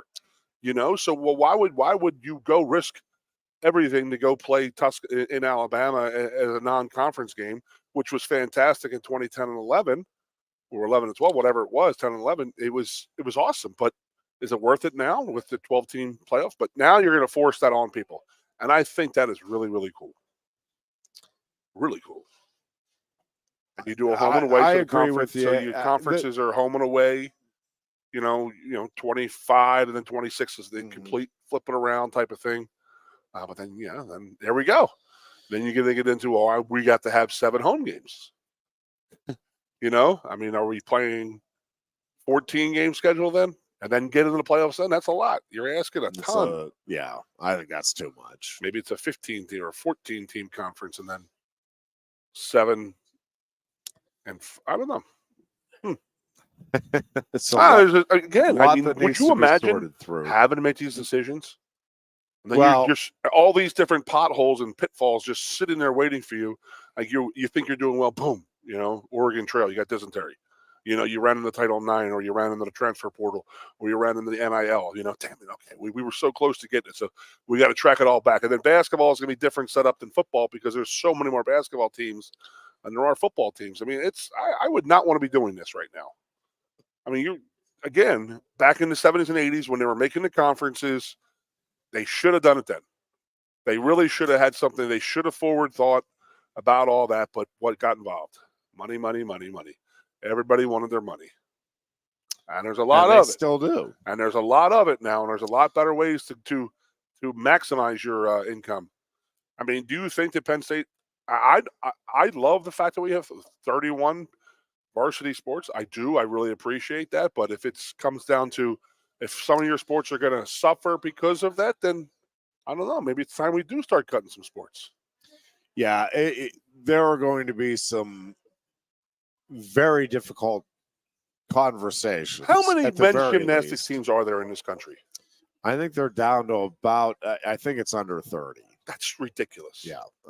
It has to be. That has to be the smallest Division I sport, right? I think right now yes. And then what would the next one be? Probably a swimming and diving? Or would you put those two together? Is there a swimming and a diving? That's a good question. Women's gymnastics, there's a ton of them. There's a lot more than 30 out there who do gymnastics. Oh, yeah. Yeah. And that was just the easiest thing was to cut men's gymnastics because what's your knowledge of Title IX? So is it scholarship for scholarship? It's not, yes, but it's not just that. It's the opportunities. So if you have 10 scholarship players, but you have 20 on your practice squad for whatever the team is, there needs to be a corresponding 20 athletes, like 10 scholarships and 20 So isn't athletes. The big issue has been 85 college football player scholarships, that there's no female sport other than field hockey that matches up with that? Well, field hockey doesn't match up. No, it don't. That's the only one that there's not a male counterpart. Oh, I see what you're saying. So if they have 30, so there's 55 right there that you have to make up in other sports for women, because it is scholarship for scholarship, right? Well, and most schools don't have field hockey. Yeah, I mean, that's a big reason why. I mean, why sports were cut type of thing because of the Title IX. Well, that was the excuse used anyway. Well, there's no women's wrestling either. on that. Well, there is now. But is there any talk about Penn State doing that? Do you know? Not that I'm aware of. Okay. I don't. Talk maybe, but I'm not aware of anything where anything has been or is being put together. And it may be. I don't know about it. That's all I'm saying. We're going to hang up right now. You're going to slap me across. Don't put me on that. Well, no, I don't mind being asked, but yeah, I'm not aware of anything at this juncture that's being done. And again, it doesn't mean that there could be something that is happening behind the scenes. I am not aware of any movement along those lines right now at Penn State. We'll take a break here. And we will be back with a final segment on our Thursday show. It is the Lion Country Kia Goon and Ironhead show. Coast into fall with a new Kia from Lion Country Kia. Right now, get a 24 Kia Seltos for 5.25% APR for up to 48 months. A new Sportage plug-in hybrid at 0.9% APR. Check out our 23 Sorrento hybrid for as low as 4.5% APR. And don't forget, all 2023 and 2024 Kias come with a 10-year, 100,000-mile limited warranty. Stop in and meet with one of our sales experts today and coast into fall at Lion Country Kia. We want to see ya in a Kia.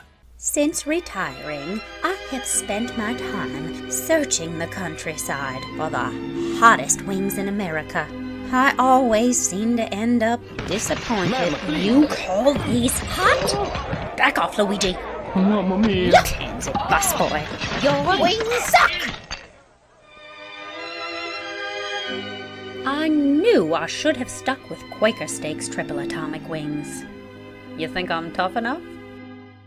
The Center Hall Farm Store has been serving Center County and beyond for well over a half century. A small family business, the Center Hall Farm Store specializes in animal nutrition and manufactures its feed fresh using local ingredients. Get the best in horse, cow, pig, chicken, and bird feeds. If you're not already a customer, stop in and see why so many of your neighbors are. The Center Hall Farm Store at 110 West Allison Street in Center Hall, or call us at 814-364-1393.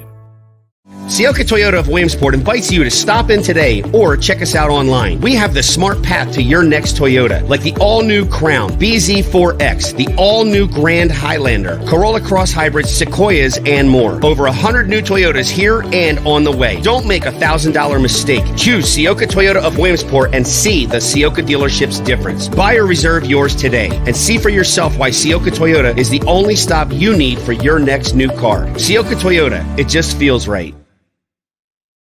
Ready to be part of something bigger? Come pave the road to success at Glen O'Habaker and discover a career where your hard work and determination can build a bigger, better future. Our team believes we can build a stronger future together. Join us at Glen O'Habaker, where we value teamwork on the field and on the job. Go to GOHcareers.com to apply. GOHcareers.com. And best of luck to all the Center County sports teams all season long from everyone at Glen O'Habaker. With a Timber Kids savings account, you can start to save money, earn prizes, and teach your kids the value of savings. It's easy as 1, 2, 3. Building futures is what we do at TFCU. You really need to belong to a credit union. You belong at TFCU, Timberland Federal Credit Union, a credit union you can grow with. The Goon and Ironhead. And we welcome you back into the Lion Country Kia Goon and Ironhead show here on a suddenly very snowy, looks like a snow globe out there, Thursday I just afternoon. combed my hair. That's my dandruff, Jeffrey. I apologize. Oh, how about this? The XFL, remember the kickoff rule in the XFL where they can't run after the ball and they start at the 40 or something like that. They can't run after the kick returner until he touches the ball. Well, the NFL is actually going to look into using that now. Oh, is that right? Yeah, and I was like, I said I'm watching the XFL 3 years ago. I said that's a great rule right there. Yeah. So that they're not there on this 40, they're on like the 30 going in. Yeah. And they can't go. So you don't Until- have the 40-yard head start, because I've always said that you have more injuries and concussions that way, because you got these fast dudes who are strong as hell, big as hell, running down with these new hard plastics, and at 40 miles an hour, let's just say, head start, and they're just crashing into these guys trying to block them, because the guys who run back are literally just standing there waiting for these guys to hit them. And you're giving the guy a head start of 30 or 40 yards to get that kind of momentum going, and more guys get hurt on those returns and stuff like that than I think anywhere. And I think that's a great way, something that's very good. I mean, when are we going to get rid of kicking in general? Just give the ball in the 25. Why even have kick returns? I understand the field goals and the extra points. I'm on a complete agreement with that. But like kickoffs, I mean, just get rid of it completely. You want to take the foot out of football. Way to go, Goon. That's fine. That's fine. Those kickers, man. Yeah, different breed. By the way, just did a quick research, so don't hold me to it, but it looks like there's you will be held 15 Division I men's gymnastics programs now. One thing about that, though, and this is what I've said, like with, I think we're down to 78 wrestling programs. I think it is Division I wrestling programs now.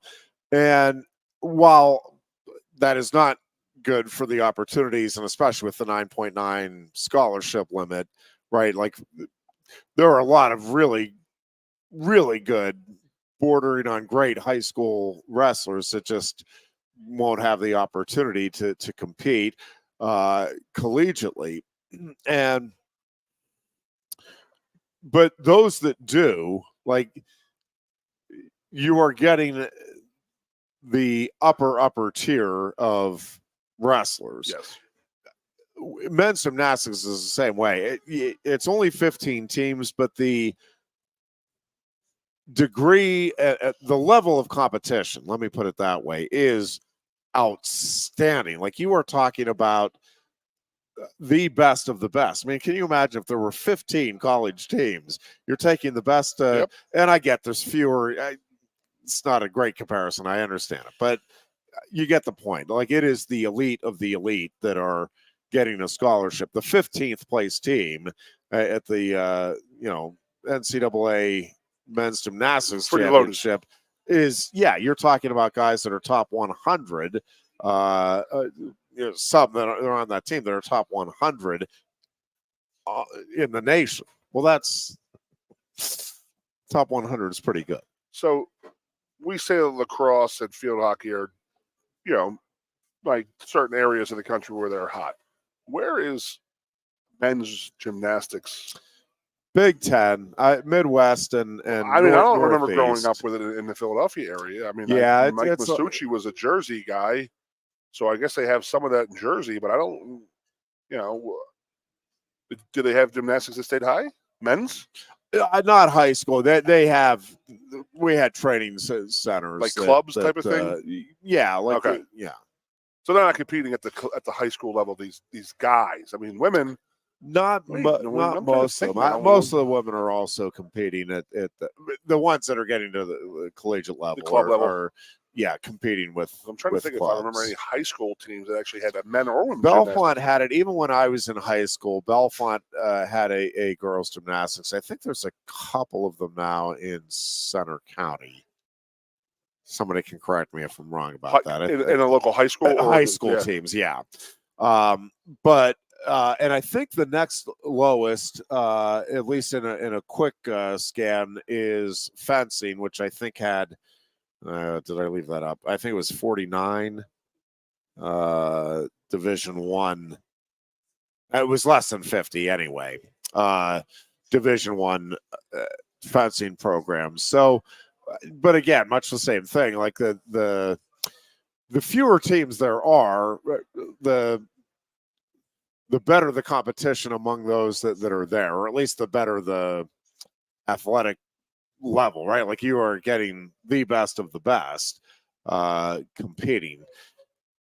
It's going to be interesting to see how this all shakes out. I can still see a few different scenarios playing out.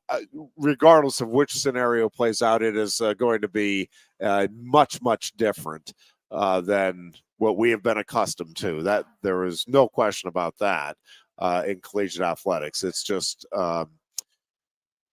again, what the parameters are, what sports truly get to cash in on the money that is shared.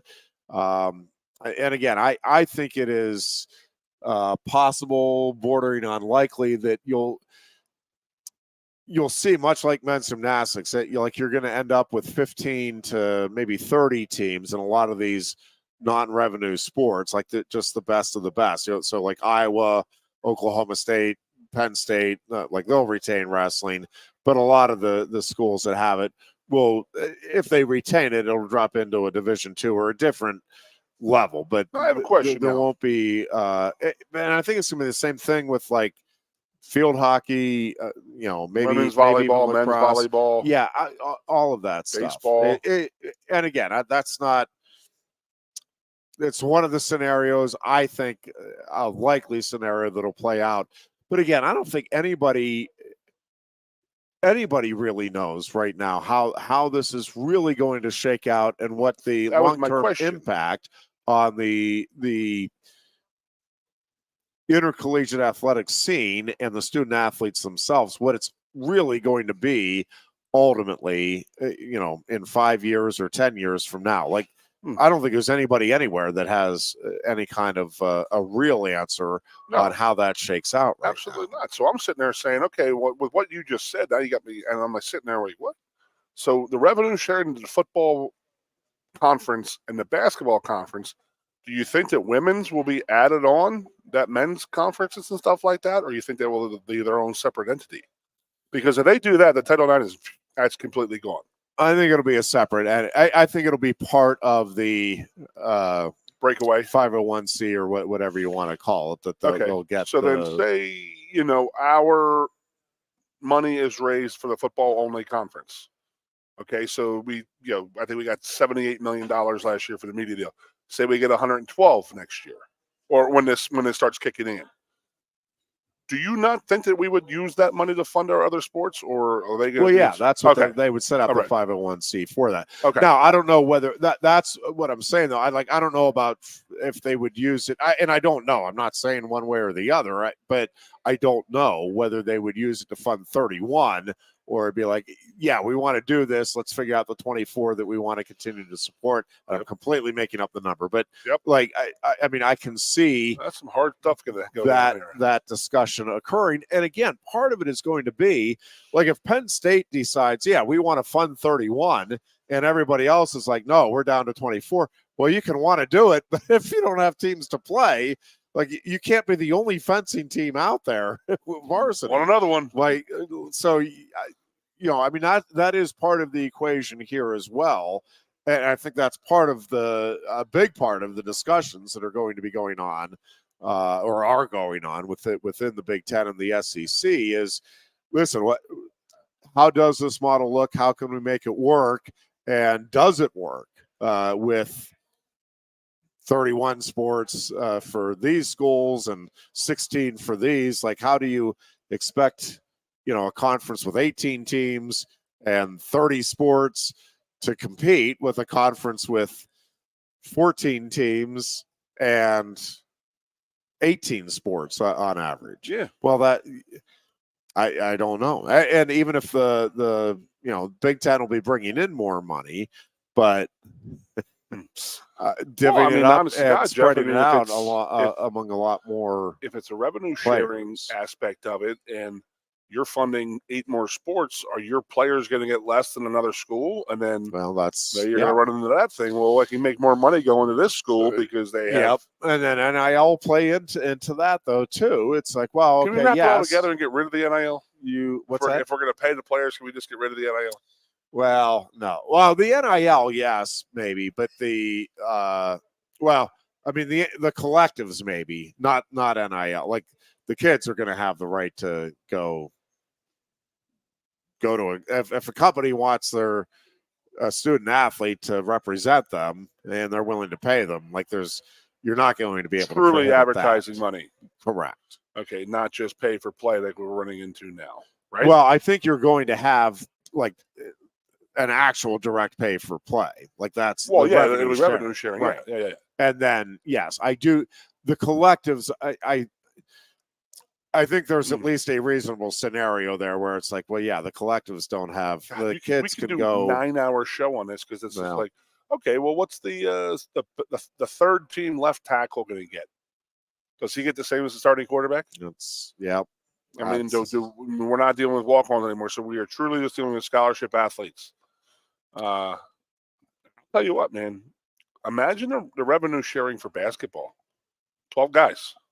Yeah. 12 guys. And then that tournament just alone makes $4 billion. Yeah. A lot more teams. But there's a lot more teams that are getting. But yeah. So that's why you only have 62 teams, 64 teams, and then we're picking and choosing. The Goon and Ironhead are in charge of picking and choosing the teams. We can be bought. We are worse than the UOC. Couple things from James Franklin's press conference the other day. It is going to be interesting to see, 3 new coordinators. You have a new offensive coordinator, new defensive coordinator, new special teams coordinator, and, a lot of returning experience on the roster. And I do think Franklin talked about the challenges and that they want to make sure the coaches, that they're all on the same page before you get together with the kids. And March 12th, by the way, is when they will start the preseason practices, the spring drills. So the opportunity is not long here for these guys to get together. All right, this is the terminology we're using.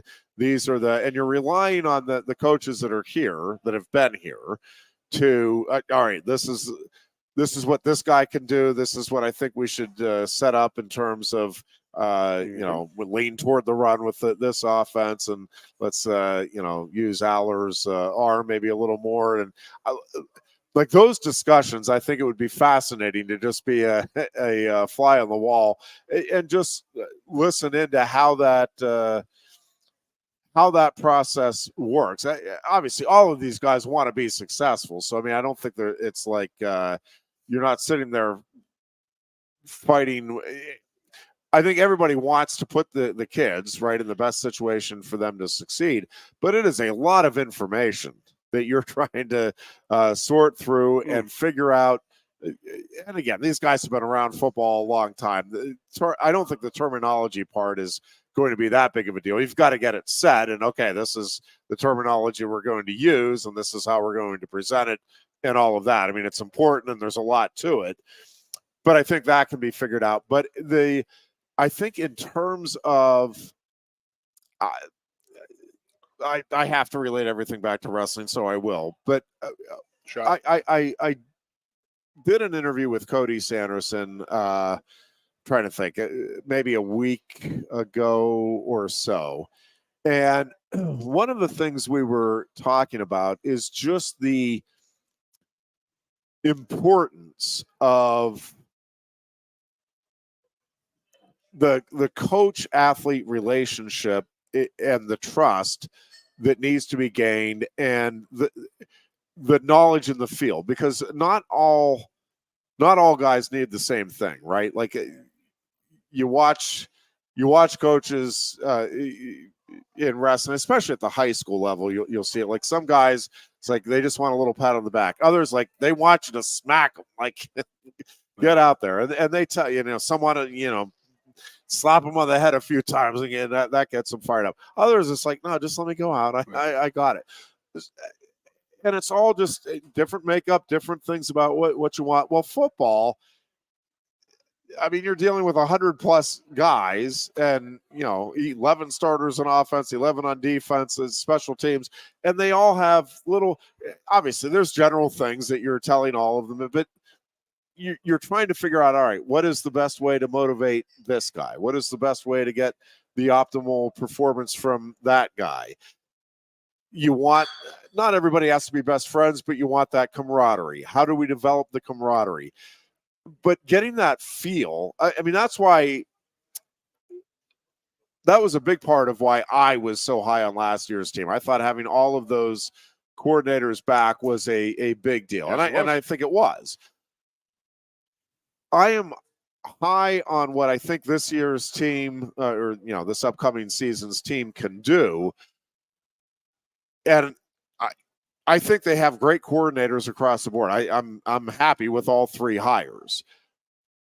But even if you have a team that is ready and raring to go, and you have great coordinators, like, can you get them all on the same page and understanding everything that's involved well enough to have that, hey, yep, right out of the gate, we're going to be very successful. That's obviously the goal. That's what everybody's trying to do. I think it's a little more tricky than, oh, yeah, we know we have a great quarterback and we have a great offensive coordinator. Let them go do their thing. You can be a great quarterback. You can be a great coordinator, but you got to be on the same page. And it's not just the same page. Again, they're on the same page in terms of we want to win. We want you to complete all the passes. Like, okay, but how does Drew Aller tick? Yep. What is it that makes him go? What can I do to make it a little more easy for you to see the coverages that we're wanting you to read? Like all of that stuff, it's tricky. I got one for you. Yeah. Special teams. You're not live until huge August 31st next year. Yep. when we did the show that we did, Jim Galani and I out at the Northland Bowl with the freshman. It was a freshman event, but we were talking with like Riley Thompson and talking about how you go about preparing for kicking or long snapping. It is really fascinating. And getting that feel, getting that comfort level with everybody, and then in live action, making it all work. Like, there's a lot to it. And I hear you. The special teams will be fascinating to watch. And we saw it in the Super Bowl. Special teams and turnovers, when you get to the big games, Joe Pa. I'm not saying that it is 100% ironclad, always the only factors, but go back and look at the number of games, Super Bowls, national championship games, where the team with fewer turnovers and the team that either created big plays or prevented big plays in special teams, man, they win. I mean, it's just like overwhelmingly, those are the two of the really key components. I know we don't have much time left, but the one great thing I saw come out of this press conference was them moving Abdul Carter to defensive end. I mean, if I'm James Franklin and Tom Allen, I'm literally paying big money to Dan Quinn to come up and give them a clinic. He was the Cowboys DC who really learned how to use Micah. In that, we're going to find somebody and we're going to exploit him with one of the most talented defensive line players in the NFL. I mean, that's really where I'm at right now, because I mean they're very, very similar players, and Abdul can wreak a lot of havoc out there playing that defensive end position. But I would, if I was Coach Franklin and I was Tom Allen, I would definitely be getting a hold of Dan Quinn, like, hey, can you come up here? Can you give us a clinic as a staff and professional development, and saying how did you get this matchup that you wanted? How did you do this? Why did you do this? Why? Where? And I mean, that's where I'm at watching that today, and I'm allowing Rojas to really step into that defensive line and into that linebacker position. In my opinion, as a true sophomore, it's going to pay dividends too, because that kid's a star too. I liked moving Abdul out to the defensive end position, but then he can also do some drop. I mean, I really just see where you see the Micah Parsons and Dallas Cowboys lining up over inside, outside, middle linebacker, outside linebacker, D end. I think you're going to start seeing that more from Abdul. Yeah, and I think offensively, I do think the creativity of Kotelnicki is going to be big for this team and what it's able to do. I'm really curious to see how that dynamic ultimately plays out next season, because it seems like the players are genuinely enthusiastic. Actually, on both sides of the ball about what's happening now. But I mean, I think offensively, like defensively, you had a star in Manny Diaz, and the kids loved him. I think they're fine with Tom Allen, but I mean, I don't think they're over the top enthused, just because, again, they lost a guy that they love. I think the offense is genuinely enthused about, all right, this is a new opportunity. And I think Kotelnicki will know how to use that and get, like, that is where I think this team can make the most growth. And you can see a real difference from last year to the upcoming year in a positive way.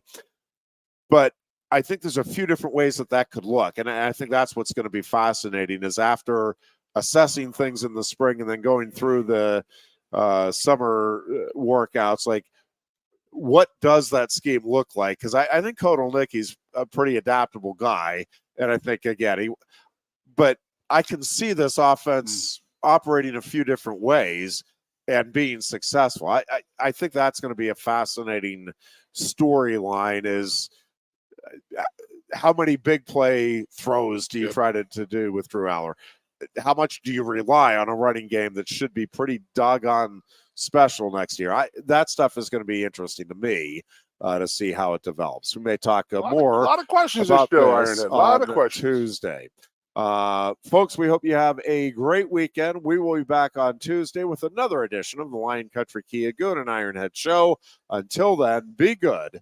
And coast into fall with a new Kia from Lion Country Kia. Right now, get a 24 Kia Seltos for 5.25% APR for up to 48 months. A new Sportage plug-in hybrid at 0.9% APR. Check out our 23 Sorrento hybrid for as low as 4.5% APR. And don't forget, all 2023 and 2024 Kias come with a 10-year, 100,000-mile limited warranty. Stop in and meet with one of our sales experts today and coast into fall at Lion Country Kia. We want to see you in a Kia. Since retiring, I have spent my time searching the countryside for the hottest wings in America. I always seem to end up disappointed. You call these hot? Back off, Luigi. Mamma mia. Your hands, busboy. Your wings suck. I knew I should have stuck with Quaker Steak's triple atomic wings. You think I'm tough enough? The Center Hall Farm Store has been serving Center County and beyond for well over a half century. A small family business, the Center Hall Farm Store specializes in animal nutrition and manufactures its feed fresh using local ingredients. Get the best in horse, cow, pig, chicken, and bird feeds. If you're not already a customer, stop in and see why so many of your neighbors are. The Center Hall Farm Store at 110 West Allison Street in Center Hall, or call us at 814-364-1393. Sioka Toyota of Williamsport invites you to stop in today or check us out online. We have the smart path to your next Toyota, like the all-new Crown, BZ4X, the all-new Grand Highlander, Corolla Cross Hybrids, Sequoias, and more. Over 100 new Toyotas here and on the way. Don't make a $1,000 mistake. Choose Sioka Toyota of Williamsport and see the Sioka dealership's difference. Buy or reserve yours today and see for yourself why Sioka Toyota is the only stop you need for your next new car. Sioka Toyota, it just feels right. Ready to be part of something bigger? Come pave the road to success at Glen Baker and discover a career where your hard work and determination can build a bigger, better future. Our team believes we can build a stronger future together. Join us at Glen Baker, where we value teamwork on the field and on the job. Go to GOHcareers.com to apply. GOHcareers.com. And best of luck to all the Center County sports teams all season long from everyone at Glen Baker. With a Timber Kids savings account, you can start to save money, earn prizes, and teach your kids the value of savings. It's easy as 1, 2, 3. Building futures is what we do at TFCU. You really need to belong to a credit union. You belong at TFCU, Timberland Federal Credit Union, a credit union you can grow with. The Goon and Ironhead.